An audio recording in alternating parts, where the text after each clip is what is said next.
Hey, this is Brian Powell. Hi, Brian.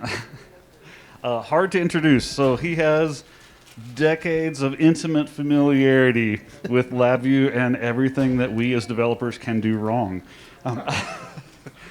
Yeah. All right, there you go, Brian. Hi, my name is Brian, and I screwed up my flow. Thank you. Appreciate it. In fact, this will actually be relevant to this presentation. So I'll talk a little bit more about what we're going to be talking about. But when you started and talked about all those things that can go wrong, yeah, the application I took over had all of those things, every one of them. Sam mentioned earlier Steve Watts, who was one of the instigators of GDevCon in the UK. I talk to Steve every day, pretty much, and I already sent him a picture of the crowd here, and he said he's very jealous. He really wishes that he could have traveled over here for this, but he's here in spirit, at least. And so, you know, I think it's a great testament to the work that he and others in the UK put in to build something independent, and to see it, you know, Sam and the board cause it to actually come together even during a pandemic. And so it's really great to have something like this available. So thank you to everybody who put it on.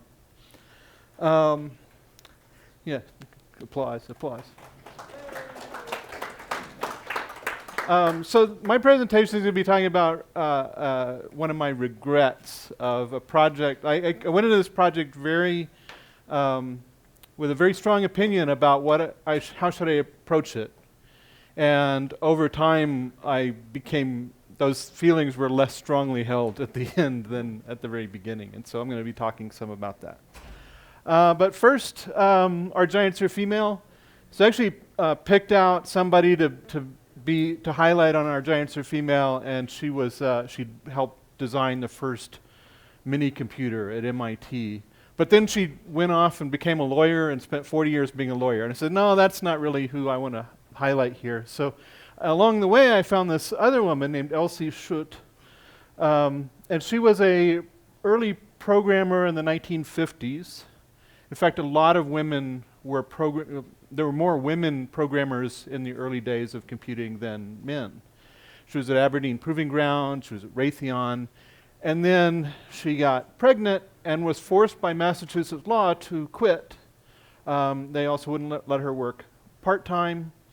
So she started her own company and called Computations Incorporated in 1957, and her focus was primarily hiring young female software developers, many of whom were pregnant or had small children, and just created a very inclusive working environment so that these women could actually maintain their careers and a family at the same time. So I thought that was an excellent example of our giants are female. So I'd never heard of her before until investigating this, so I just thought I'd highlight her. Who am I?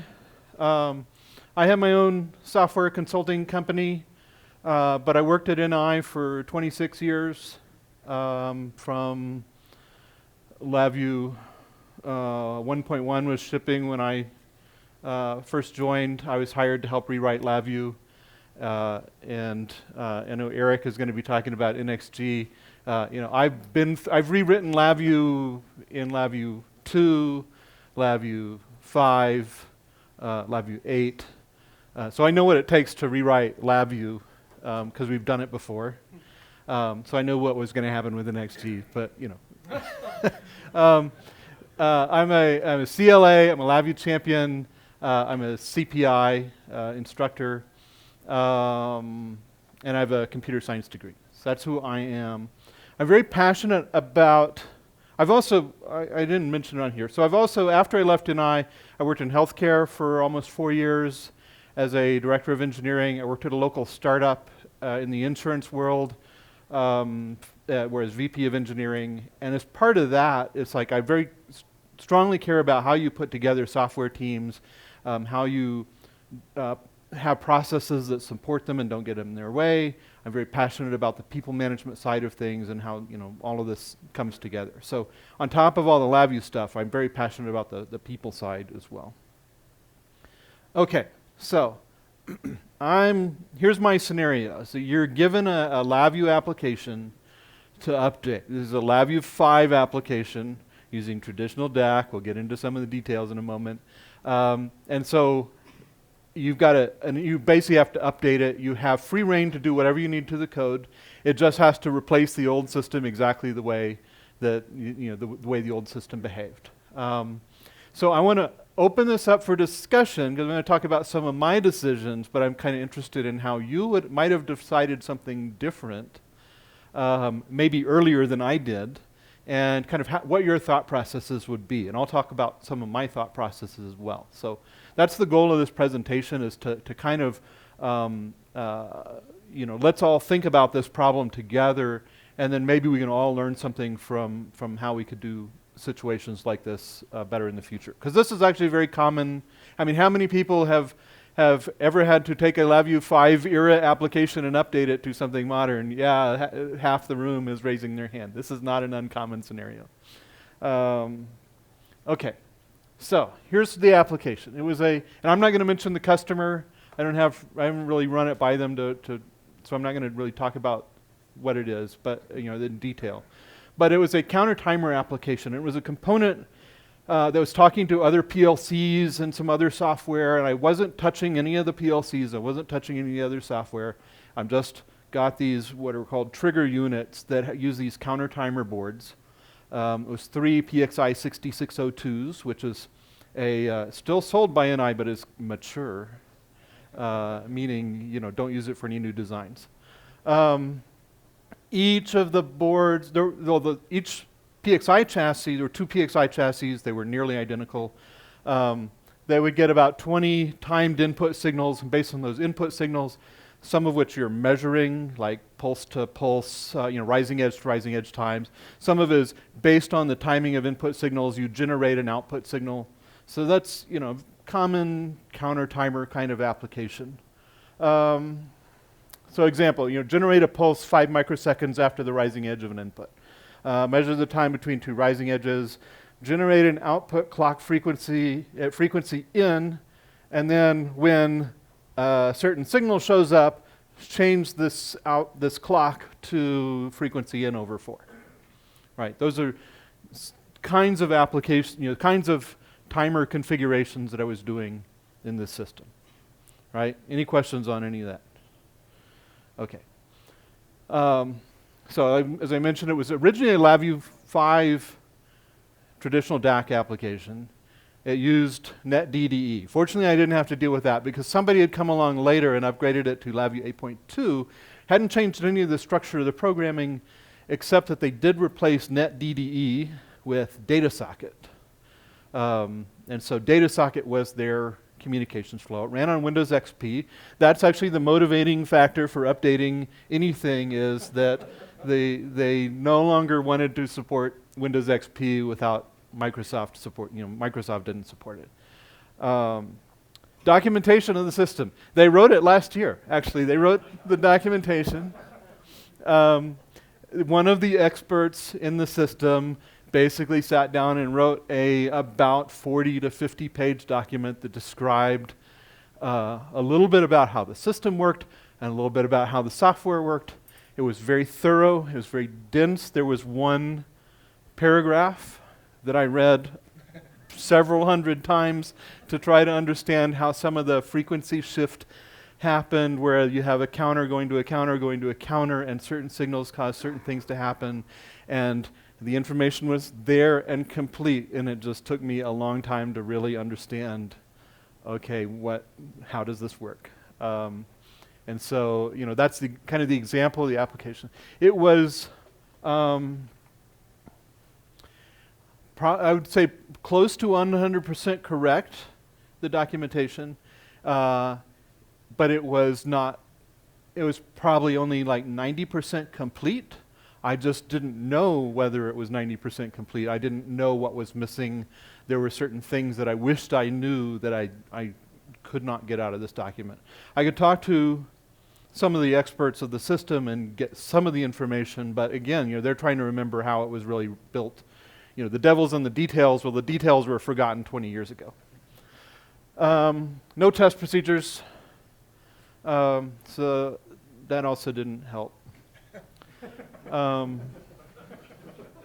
Okay, so who's ready to bid on a contract like this? What are your thoughts here about how, what are some of the questions that you should ask? Is this something you're ready to dive into? Does this raise any red flags for anybody? What are some of those things that is going through your head right now? So a weird thought that I had that's probably outside the box, but could you somehow run a Windows XP virtual machine that does all this and then somehow have it running inside Windows 7 and keep the IT people happy? And I mean, I'm looking at the DAC stuff and I think it would be hard to pass the DAC through. But if it wasn't doing DAC stuff, would that be a valid? That would be interesting. I think the getting the counter timer IO all set up in a virtual machine would be a pain. I have not done that. Right, I have done a little bit of getting like some USB DAC into a virtual machine. Again, I'm using a MacBook, so that probably compounds some of the problems. But no, I didn't really think of that as an approach. But it's a good idea because there's nothing wrong with the idea. You may reject it, but at least throw the idea out. What are some other ideas back there? Yeah. Well, I've got two things. I've got a response to Sam's idea of the virtual machine. I actually did that. I do all my development on virtual machines. Developed the system, worked great, did what it was, and we tested it. But then when we put it on the actual system that it was running, it ran so much faster that we had to go in and adjust all of our timers. So that was a good problem, yes. But you asked, was I be ready to quote it? Yeah. Time and materials. This is my hourly rate, and I'm going to charge you by the hour. Yeah. I didn't have that luxury. I'll get into the firm fixed price part of it in a moment. Chris. What's the primary goal? Just to get it off of XP and upgrade everything to the latest versions? Yep. Okay. I'm not sure if I talk about it in the next slide. Yeah, let's actually go into the next slide and we'll talk about it's a fixed price contract. Primary goals: update the system so it runs on Windows 10 and write acceptance test procedures so that the customer knows that it essentially passes the test of whatever it means to replace the old system. Secondary goals: update to newer NI hardware, that wasn't as mature as the 6602s. An update to the latest LabVIEW and DEC. So, yeah, good questions. Mark? Were you able to verify in the code what the documentation said? That's usually something. Yes. Go Yeah, I through had the old and code. say, check off all I the had, in fact, I had boxes. both versions of the old code that I could look at. Still open for more questions? Yeah, sure. So one thing that you had maybe 2 slides back was the system currently works. There you go. Note at the bottom. Note the system's currently not broken. I think that's a huge thing to take into consideration, along with this other aspect of, do you want something that is going to have the capacity to grow? And that was maybe your secondary aspect of it, but that didn't even speak to growing. So it was just functionality. And so then there's this, hey, if I'm going to quote it, let's just do that thing, but that's not, make it real clear. That's not going to lead you to the future. That's going to solve the current problem, but if you want to go to the future, that's the other thing. And those are 2 very separate entities that should be staffed accordingly through that. So that would have been, I think, tear down of the situation. Yeah. Chris, you want to add something to that? Yeah. I would totally agree with that and say that there's kind of a related business goal of like, hey, we've got this 20-year-old LabVIEW 5 thing. Can you just add this one feature? Or can you just fix this one bug that happens? So I've had that a lot. And so it's very key. If you have a system that's not broken, it's pretty risky to perturb the thing, even though you might feel like, oh, this Yeah. is so horrible. Yeah. They were not asking for new features, and I'll get to that in a moment, right? It's sort of they're not asking for them, but that doesn't mean they don't want them. So you may discover that there are some new features, even if they aren't explicit. They don't need them, but hey, as long as you're doing this. The other thing I'll mention is that they sent me the two old PXI chassis, right? So I could do some amount of characterization of the old system and building the new system. One of the challenges that I'll get into is they didn't send me all the PLCs and they didn't send me all the other parts that I had to infer how that part behaved. I also didn't have documentation on how those other parts behaved. I did have what they called the blueprints that showed where all the signals flowed through all the different systems, and that was interesting and occasionally helpful, but also, 10 or more pages of a very dense PDF that you would need to print out this big just to see the fine print in these things. Okay, I'm going to move on. The code.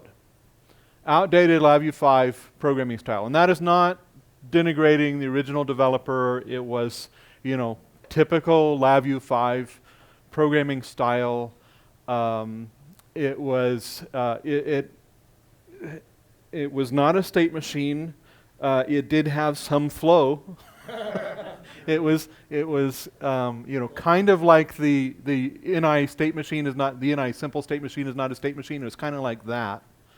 And it was also kind of interesting in that when you really going to a state, you entered a case structure and began the state there and went immediately into the idle mode. So you were in idle, the part of the case structure, but you were still in the state of whatever got you to the idle structure.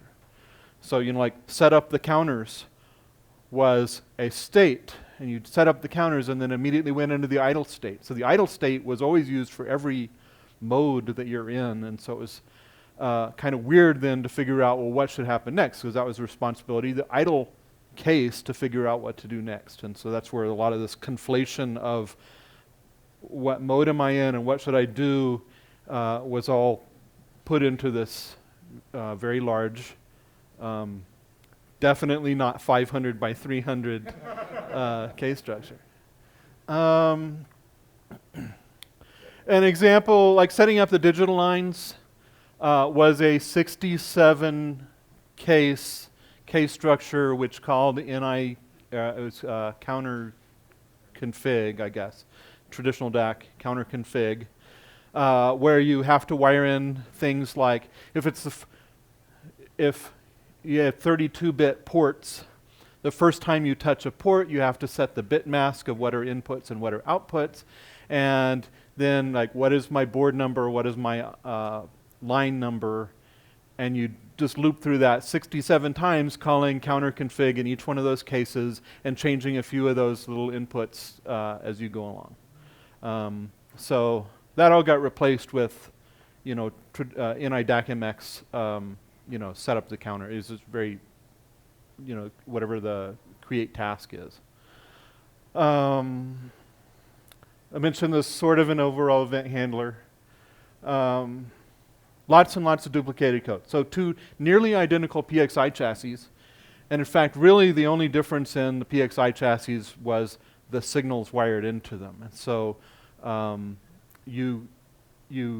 way they wrote the original code is, they basically wrote the code once, then added -1 or -2, depending on which PXI chassis you're on.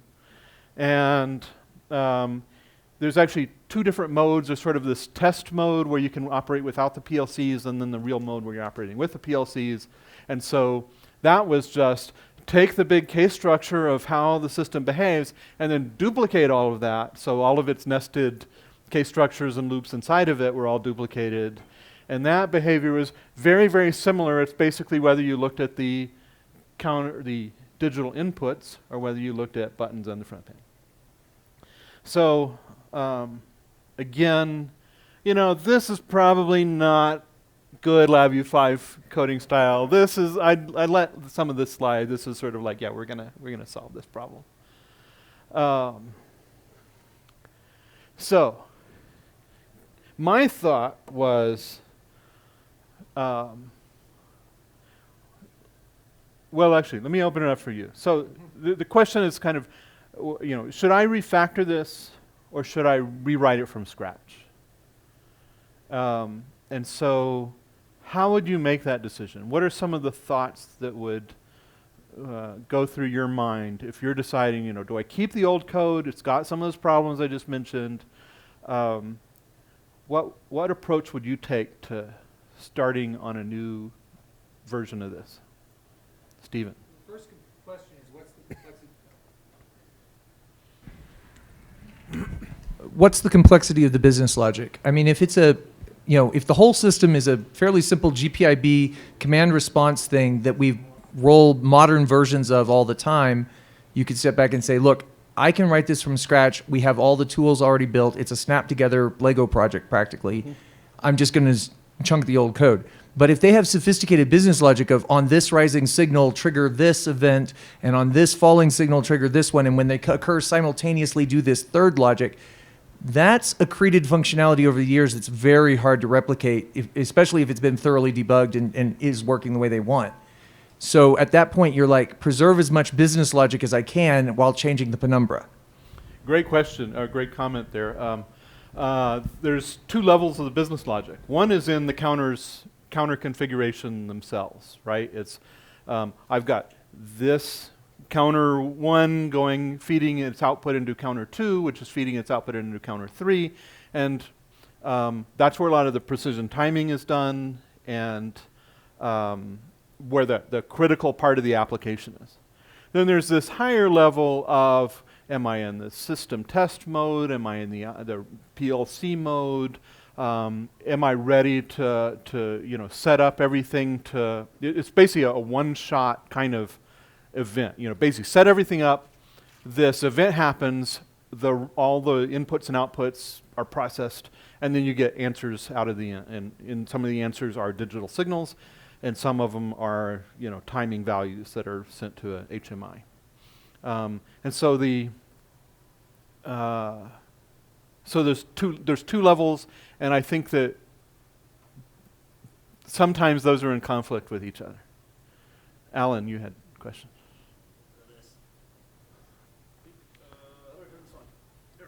There we go. Okay. It's kind of follow-on to Stephen's question. So you were, if I recall, you were asked to just move it into the latest version of LabVIEW and then basically update the drivers so you could use more modern NI hardware, but you're not going off platform, right? Yep.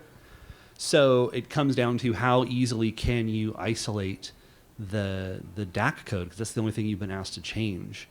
If you can segregate that off nicely, then that would probably get an entire rewrite. But if you could segregate that off as a separate layer, I wouldn't want to touch any of the business logic without a really kind of light check. Yeah, I'm with you. In fact, that very much my thought process. I didn't necessarily state it very well on the slides I have coming up, but yeah, that the switch from traditional DAC to DAC MX was really the most significant change that needed to happen to the code. Right, it was because I could not program the new hardware with traditional DAC. I can barely get traditional DAC to install on Windows 10. I think there are tricks to make it possible, but I didn't try to go down that weird path. So yeah, actually my thought was, how can we just change the DAC part? You have to change a little bit of the structure because of things like that 67 cases is not how we want to do our counter setup anymore. But yeah, I hear you. There was a question or comment back here.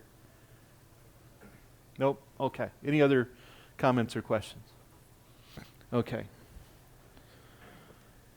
So my first thought was Refactor. There's probably lots of undocumented behaviors that need to be retained. Kind of what several people have mentioned. There were several magic delays in there. It turns out the magic delays were mostly related to the data socket communications, which, because I could not change the rest of the system, I could not change the data socket communications. Right? So. But those magic delays were to make sure that the other side had ample opportunity to have at least one data socket packet get to the other side to say, go into this new mode, or here are your settings, or things like that. Build tests for the old system. I had the old system, build some tests. give it some inputs, look at the outputs, and then I could apply those to the new system and say, yeah, it behaves the same way as the old system. So the approach was incrementally modify the code, ensure the tests continue to pass. That was my approach. Seems, yeah, comment in the back.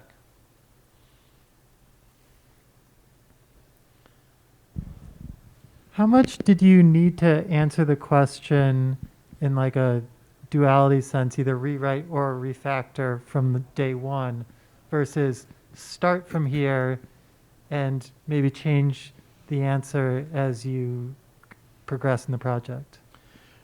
I'll talk about my shift in mindset coming up as we learn more about how things went down. I thought this was it. You know, this is going to be my approach, and I would just iterate on this until done. But over time, I had some regrets, and that's the purpose of this presentation. But yes, thank you for that question. I have a question, and maybe I missed it because I stepped out for a second. What was your plan to test the old system? Were you testing it at the software layer or at the hardware layer? Like, were you hooking up scopes, or how did that work? Yeah, I was. The critical part of the system, the real-time critical part of the system, was in the counter timer operation. So I was built a test harness to inject signals into it and get signals out of it, and hooked it up to a logic analyzer, and that was going to be my testing to make sure the timing was right. Okay, thanks. Yeah.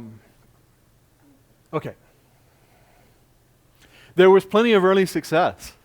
You know, optimism at the very beginning. The DACMX API, and I'm biased because I helped build it, was very clean compared to traditional DAC.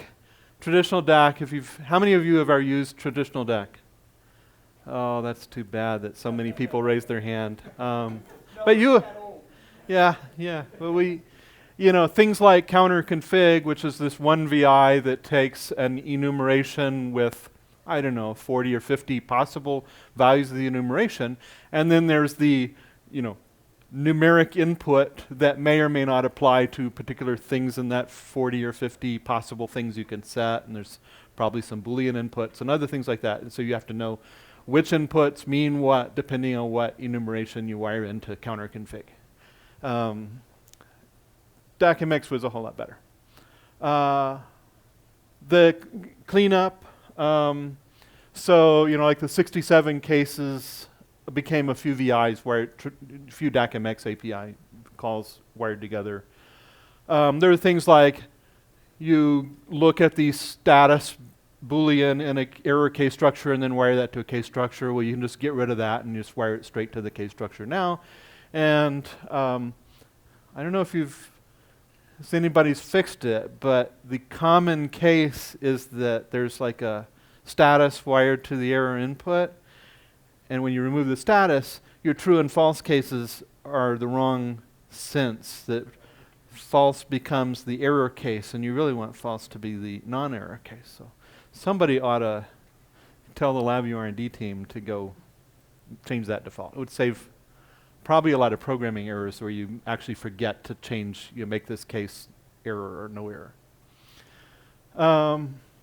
There were a few simple dialogues that could show up.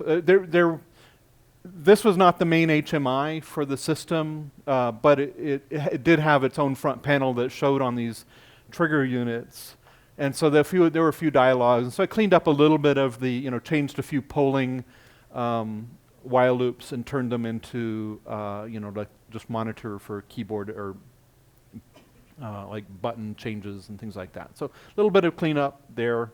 The big focus being change to the DACMX API.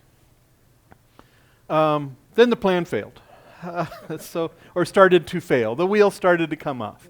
And I should preface this with almost everything went wrong in this project that could. Back to that firm fixed price thing. So I built some of that into the contract, but I didn't plan for everything to go wrong. However, this is still one of or maybe the favorite application that I've worked on in the last year. So I actually enjoyed this process a lot, so don't get me wrong on how bad things went off. And I think I mentioned it somewhere, but I had a very understanding customer. And so they were with me the whole way, and so they were not angry with how everything went wrong. Building tests for the old system was much harder than expected. The application was dependent on the rest of the system, right? And I identified that as an early risk, and the plan was, before the pandemic, to go out there and kind of capture some of the signals that were fed into the system.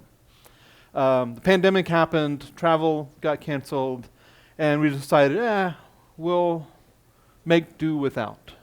That's perhaps one of the biggest mistakes, but it's certainly a mistake. Let's see. I did have weekly calls with the subject matter experts. That's a good thing. They were experts in the theory of the system, but they were not daily operators of the system. And there was one guy in particular who occasionally showed up on a phone call and occasionally had really useful information to provide because he'd been working on this system for the last 16 years, I think is what he said. And so this separation between, like that document was written based on the theory of the system, but there's some ground truth in there that was missing that turned out to be important. Also, the customer hardware did not exactly behave as documented. So, for example, the PXI chassis had an extra customer-built signal routing card in there. And so it'd have one 68-pin cable in with those 20 signals, and then it would have 3 ribbon cables to the 3 6602 boards. So that routing card didn't route things quite the same. Like there was one dead signal path. And then one time for a month or so that I tested it, like the outputs to one of the 6602 boards, none of them worked. Right? I sent it off to them for them to verify. It says it works fine for me, and then they sent it back to me, and everything worked fine. So I don't know what happened there, but there's a lot of something's going on. And they also said, oh yeah, that one input that doesn't work, it's never worked. They never told me that. It wasn't in the documentation. It says, well, we don't think that's ever worked. So there's some of that. So that's one way the plan failed. Issues with NI hardware and software and NI tech support. The new hardware was supposed to be compatible but better. The 6614 boards that we had. Sorry, that's a little hard to read here. The truth is, it's better and faster, but not entirely compatible. And so the data sheets, which I have snippets of here, prevent comparison between these two different eras of NI hardware. So, in particular, the system was very dependent on a 80 megahertz time base. And you look at this, and I was doing some frequency measurement, doing some, not so much these edge counting things, but the frequency measurement, definitely doing that. So I thought, 80 megahertz. Yep, well, it doesn't work that way. The 6614 has 100 megahertz time base, and there's no way to derive an 80 megahertz time base out of anything in the system. And I looked into things like adding a slot 2 timing controller to give me an 80 megahertz clock.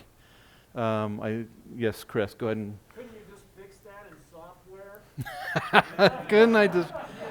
Yes, I thought of. Couldn't you just fix that in software? A joke. Yeah.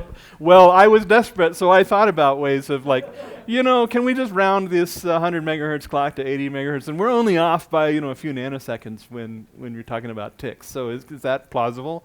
The answer is yes. It could have been a viable solution. Comment in the back.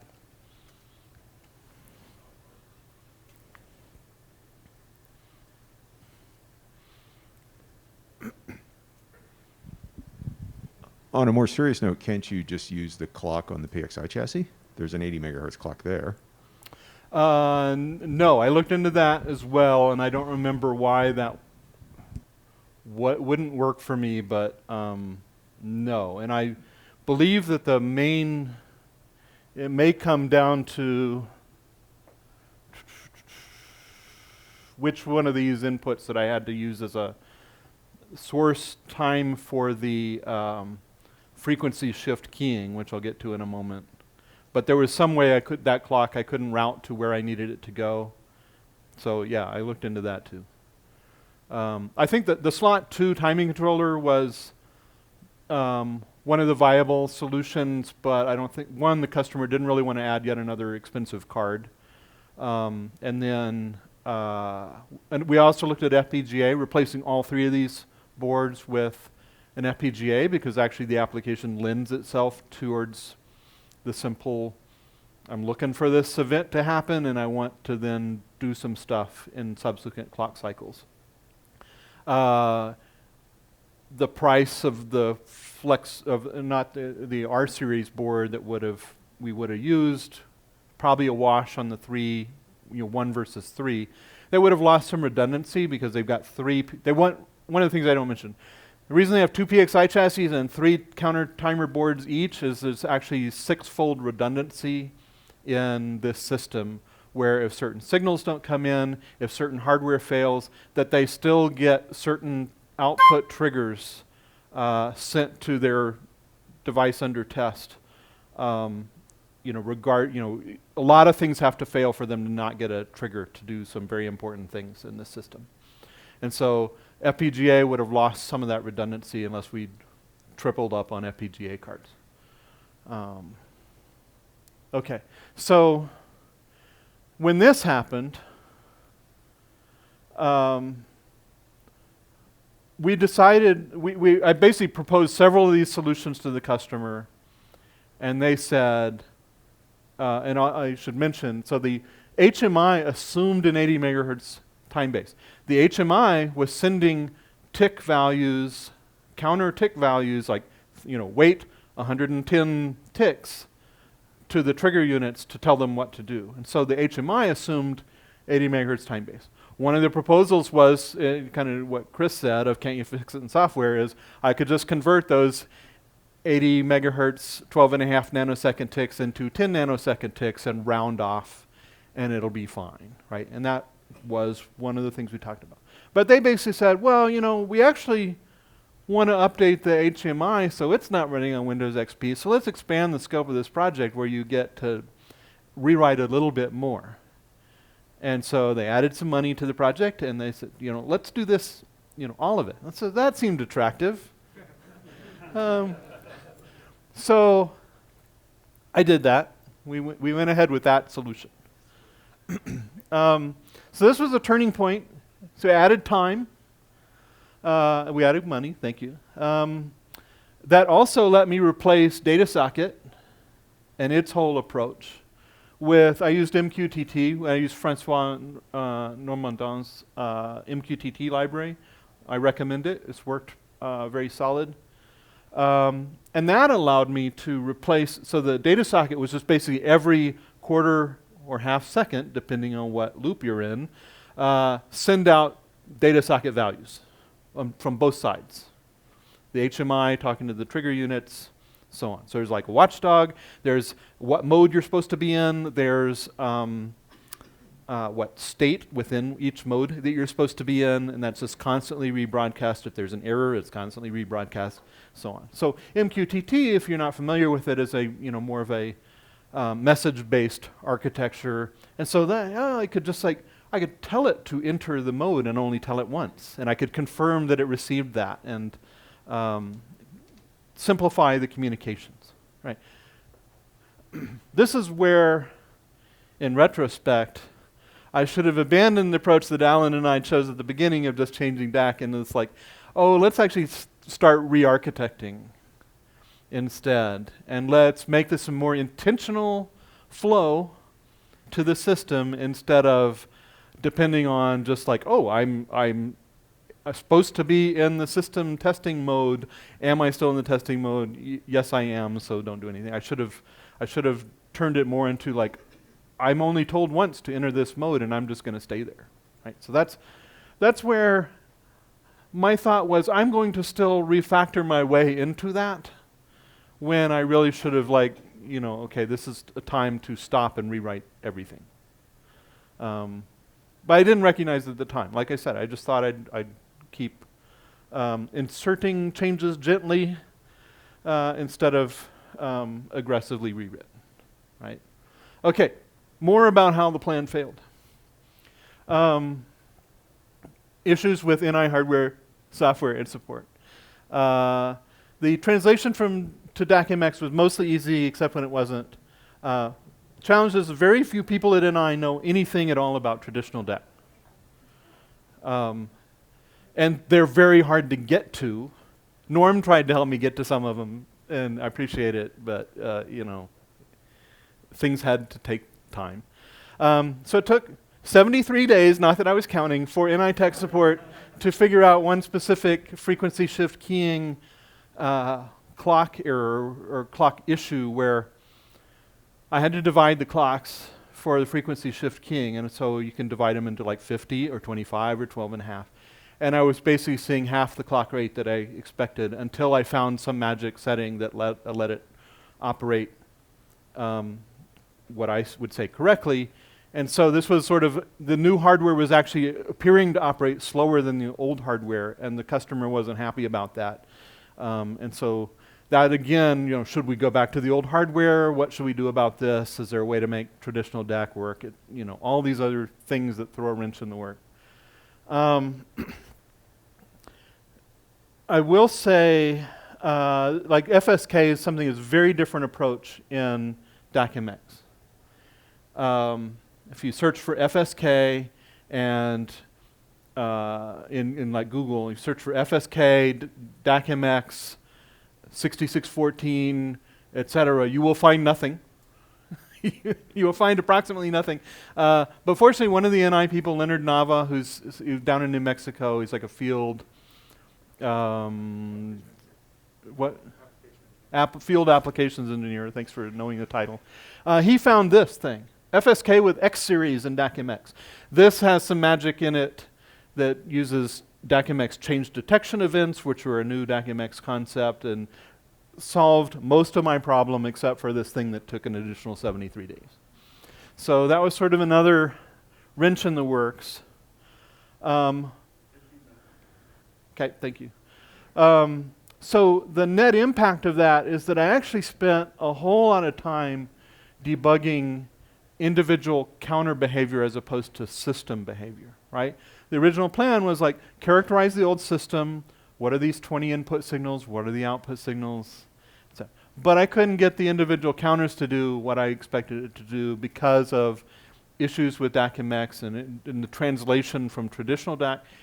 I know the hardware can do it because traditional DAC can do it. And so why can't DAC-MX do it? I fought that battle too much. It took a lot of time. And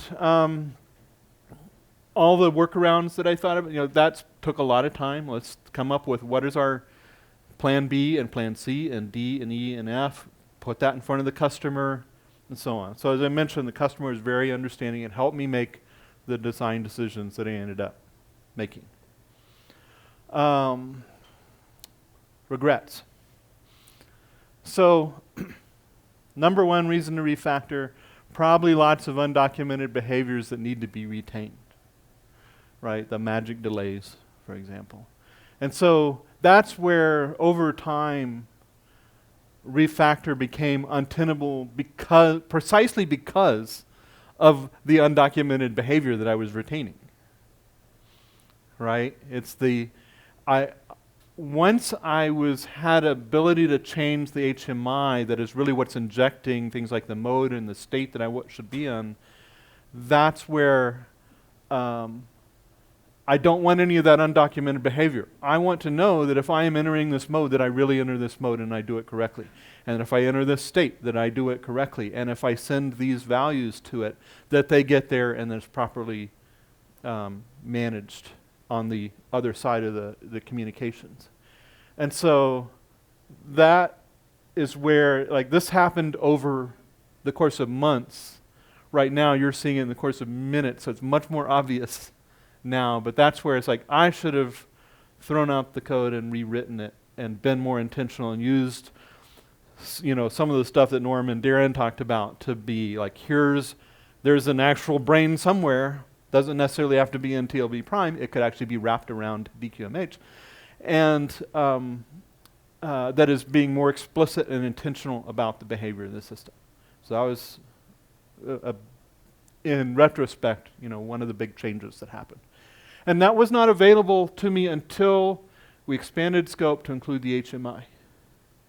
Before that, it's like I couldn't change what was telling me to do things, right? It was just I had to react to certain inputs. So one example, error recovery dependent on constant rebroadcasts of data socket values. And so what's an example? If one of the trigger units goes offline and then comes back up, then in data socket there's this constant, telling me what mode I'm supposed to be in and what state I'm supposed to be in and what values that I'm supposed to be set to, and so on. So there's sort of an automatic built-in error recovery system because I'm communicating these values every quarter of a second over my network to the thing. Well, when I start to switch it, kind of like let's gently insert some code to try to be more clever about our communications and not be just constantly brute force communications. Well, that means then that if I come back up, I have to go ask for what mode I'm supposed to be in and what state I'm supposed to be in and what values. And I need to communicate a whole lot of information back just because I hadn't been communicating it every quarter second. And so that added complexity to the old architecture that wasn't assuming that it needed to do that.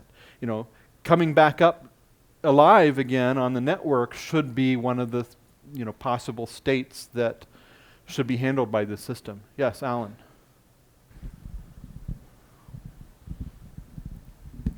Yeah, I think once you start jacking around with how you communicate within the software, you're done with your old system. I think that's a really big, clear.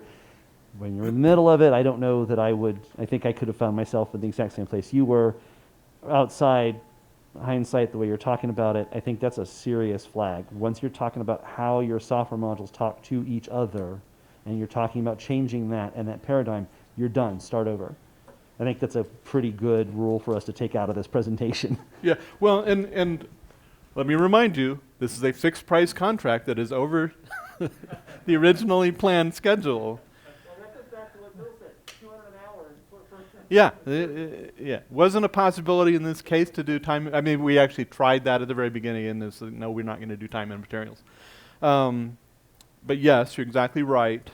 But part of my mindset was also of like, we're near the end, and the customer really doesn't want to do a re-architecture right now because we've already suffered through all the things that can go wrong have gone wrong, and. So how many months were you near the end? That reminds me of when I joined NI.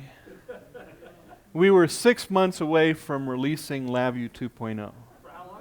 For 2 years, I was 6 months away from releasing LabVIEW 2.0. It ebbed and flowed, I mean, this project, because it's still not done yet. I mean, I'm waiting for the customer's final deployment to the actual machine instead of a test end. Is probably almost a year. Yeah.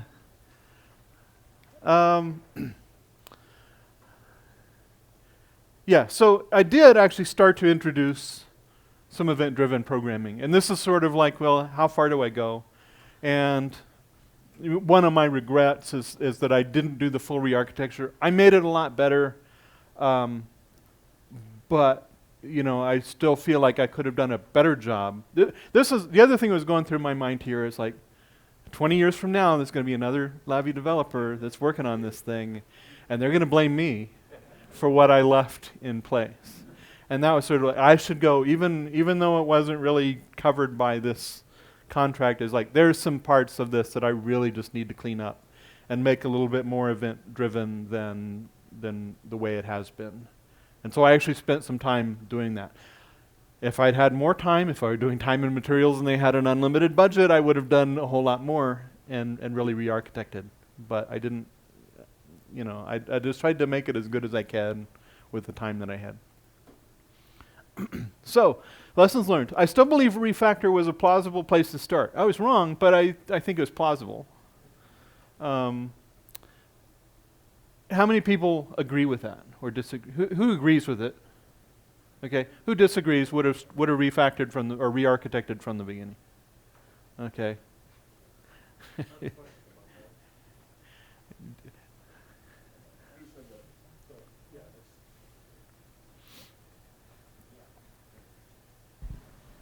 In the name of that bigger, what should have happened ideally from the get-go, would they have accepted the amount of time that you would have said it would have taken to refactor? Or it would have been like, somebody's going to get screwed no matter what, because they are not going to change their system with an accurate estimation of how to do it. I mean, is the question, if we, instead of bidding let's do a fixed price contract where half the things will go wrong and half the things will go right. And if instead I said, let's assume that everything's going to go wrong, and so we need to re-architect. So this price we're going to bid is now this big. Would they have accepted that? Yeah. Is that essentially your question? It's going to get it done. Yeah. I suspect not. I suspect not. Because I think, that, again, we led with time and materials. And we're told no, of like, here's the money we have. We got more money out of them because we expanded the scope to include another project that they were planning to do a year later. So we pulled that in, and that's how we got some additional money. So I guess I've got a question about the whole quoting process, because a lot of times when I quote, once I identify a huge risk, I'll list those and I say, if this rears its ugly head, there's going to be an adjustment to cost to handle it.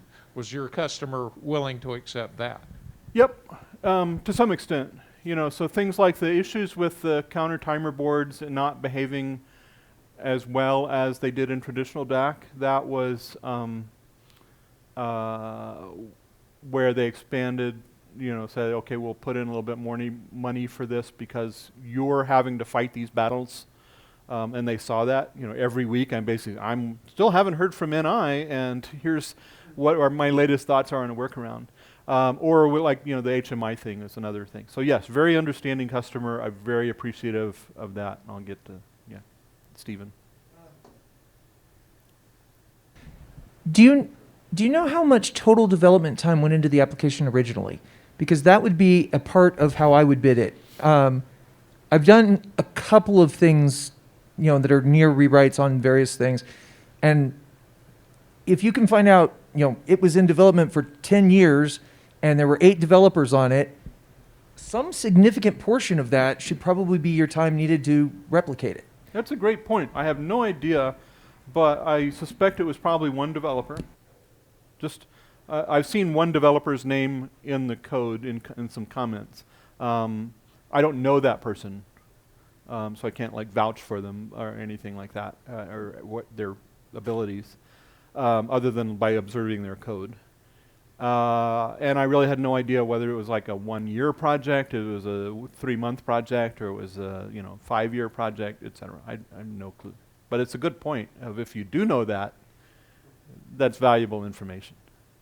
Just a couple more questions. So this is more of a statement. I'm trying to think of how to formulate it into a question, but I'm kind of curious if you agree with this or not. And that I find by refactoring at the beginning, you kind of learn more about the system as you're refactoring.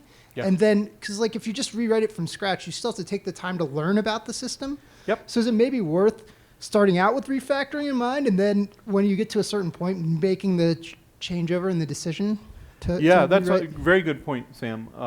That I can say right here. Over time, I came to understand the system details better than anyone else in the world, better than the experts that I was talking to, that wrote the documentation. I knew more, and also talking to the operators and getting some information from the operators. That's also one of these things of once you are at that point, you should feel better about a re-architecture. Because you know how it's supposed to behave, not how it actually, you don't care about how it actually behaves. You know how it's supposed to behave at this point. So to that point, I once worked on a project where I stood there with the engineer, the manager, and the technician, and I asked them what the machine does, and all three of them gave me different answers, and none of them were right. Yeah. So. Over here, yes. Hi. My question is, how much time do you generally take to take a look at the code before you kind of give your opinion? And do you, include that in your time of billing and things like that? Yep, they sent me the code. They sent me what they said was LabVIEW 5 and LabVIEW 8.2 code in advance before I signed on to the contract. It wasn't. It was LabVIEW 8.2 and LabVIEW 2019 code. Just in terms of versions that it was saved in. So that was a red flag for me. Says this may not actually be the code that's in production. Then it turns out it is. I was wrong on that part, but it was right to be suspicious. And then like things like the 67K structures and all the duplication of code and kind of seeing here's what they're doing with traditional DAC. So I had the opportunity to do all of that and still managed to run into a whole bunch of problems. So yes, but that's I think a very valuable thing to do when especially if you're buying into a fixed price contract. Hey Brian, I was curious if you could say how much documentation you delivered and how much they paid, or did they pay for that? All that was in the contract was the acceptance test procedures.